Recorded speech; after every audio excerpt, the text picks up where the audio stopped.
So hello बालकों, शुरुआत करते हैं question number 147 of NLM. Question number 147 of NLM. तो ये हमें क्या कह रहा है? A block is kept on a rough inclined surface. ठीक है, तो इंक्लाइंड सरफेस बना देता हूँ मैं। ये मान लेते हैं अपनी कोई इंक्लाइंड सरफेस है।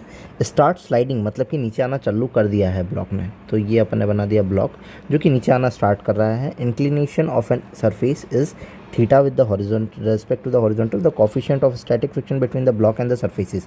मतलब कि यहाँ पे जो कोई कोफिशिएंट फ्रिक्शन होगा न्यू, क्योंकि अगर मान लो नीचे की तरफ आ रहा होगा तो अब अपने पास में यहाँ है कि अपन को कंपोनेंट करना है। तो मैं एक बार और फिर से सिखा देता हूँ। बाकी पूरे एनएलएम के मोशन वाला जो चैप्टर है उस वाले के अंदर 1D या 2D उनके अंदर अपन ने अच्छे से इसकी एफबीडी को एक्सप्लेन करा हुआ है। लेकिन फिर भी अगर यहाँ करना चाहते हो तो देख लो कि अगर मैं एफबीडी यहाँ पे ड्रॉन करूँ तो मैं ये कह दूँगा कि नीचे की तरफ जो मास लग रहा होगा, मास होगा, उससे क्या आ रहा होगा, मेरा नीचे की तरफ क्या आ रहा होगा, mg फोर्स लग रहा होगा।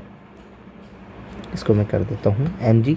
तो ये यहाँ पे क्या बनाएगा, 90 डिग्री का एंगल बनाएगा। ये थीटा और ये 90 है, तो ये क्या हो जाएगा, 90 माइनस थीटा हो जाएगा। 90 माइनस थीटा हो जाएगा। और मैं यहाँ से ये दो कंपोनेंट ले लेता हूँ कि एक कंपोनेंट मेरा इस तरफ जो mg है उसी के कंपोनेंट ले रहा हूँ, तो और एक कंपोनेंट होगा इस तरफ।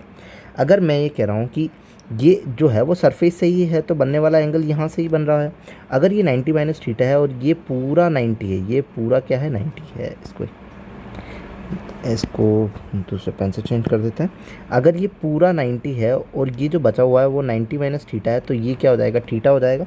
ठीक है, तो अपन डायरेक्ट ये सारा गिच पे हटा देते हैं और यहाँ पे मैं लिख देता हूँ कि ये वाला जो एंगल है वो मेरा क्या है, थीटा है। तो ये हो जाएगा mg cos theta attach theta, और ये हो जाएगा mg साइन थीटा हो जाएगा। यहाँ पे ऊपर की तरफ अगर स्लाइड कर रहा है तो कोई ना कोई फ्रिक्शन फोर्स लग रहा होगा, और सरफेस से अटैच है तो कहीं ना कहीं नॉर्मल मेरा लग रहा होगा ऊपर की साइड में। तो ये अपनी पूरी एफबीडी रेडी होगी कि भैया ये है एफबीडी। अब स्लाइड की कंडीशन में तुम देख लो और तुम्हारे सजेशन के हिसाब से तुम सारा लिख लो कि तुम्हें ये दिख रहा है।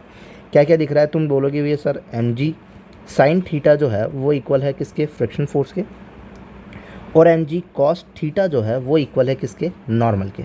मैं बोलूँगा mg से mg गायब कर दो, इससे दोनों को डिवाइड कर दो, sine theta by cos theta कितना हो जाएगा, tan थीटा हो जाएगा। तो fs मतलब फ्रिक्शन फोर्स अपॉन में नॉर्मल जो होगा वो किसके बराबर आ जाएगा, tan थीटा के बराबर आ जाएगा।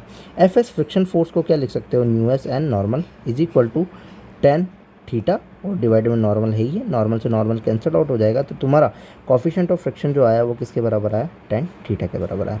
तो mu S is tan theta. तो ऑप्शन नंबर कौन सा हो जाएगा, fourth. Simple. So if you like then subscribe. Thank you.